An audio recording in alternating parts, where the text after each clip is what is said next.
Hello everyone, সবাই কেমন আছো? আশা করি সবাই খুব খুব ভালো আছে, আর আমিও ভালো আছি।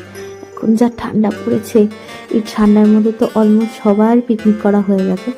আমিও করব, আর তার ভিডিওগুলো তোমাদের সাথে শেয়ার করব। তার আগে বাড়িতে বসে এই যে বাইরে কুয়াশা কুয়াশা ওয়েদার, সকাল নেই রাত নেই, চারিদিকে শুধু কুয়াশা, এই ওয়েদারে যদি একটু জ্যান্ত মাছ দিয়ে, একটু মূলো দিয়ে, একটু পাতলা করে গরম ভাতের সাথে ঝোল খাওয়া যায় তো আহা হা, স্বর্গ সুখ, তাই না?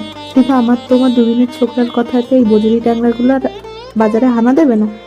তবে বাবাইকে বলেছিলাম যে পেলে কিন্তু অবশ্যই নিয়ে আসবে, আর যেদিনকে বলেছিলাম ঠাকুরের ইচ্ছায় আর হয়তো তোমাদের দেখাবো বলেই তা বাবা দেখতে পায় দীপেন্দ্রপুর দোকানে এই মাছগুলো জল কেলি করছে। তো যেমনি কথা তেমনি কাজ, আমাকে ফোন করে বলে যে নিয়ে আসবে, তো অবশ্যই নিয়ে তো আসতেই হবে, তাই না? খেতে ইচ্ছা করেছে বলে কথা, আর যেটা খেতে ইচ্ছা করবে সব সময় সেটাকে আগে প্রায়োরিটি দিতে হবে। যাই হোক, আনার পরেই ভালো মতো ধুয়ে নুন হলুদ মাখিয়ে ওটাকে ডিপ ফ্রাই করতে হবে, কারণ আমার একটু ট্যাংরা মাছে আষ্টে গন্ধ লাগে।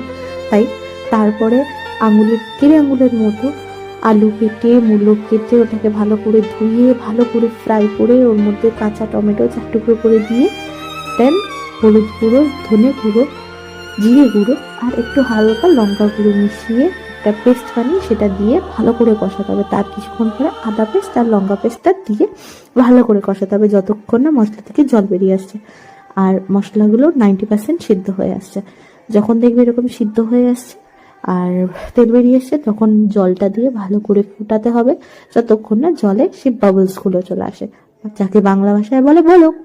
এরকম বলক চলে আসবে, তারপরে মাছগুলো দিয়ে আরেকটু ভালো করে ফুটাতে হবে। কারণ ওই যে বললাম, আমার তো পার্সোনালি ট্যাংরা মাছ খেতে খুব ভালো লাগে, বাট একটু আষ্টে গন্ধ লাগে বলে আমি ডিপ ফ্রাই করি।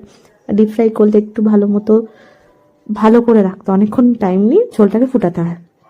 তারপরে আর কি মাছটা নামিয়ে একদম গরম গরম ভাতের সাথে এইভাবে মাছগুলো ঢেলে সার্ভ করে দাও।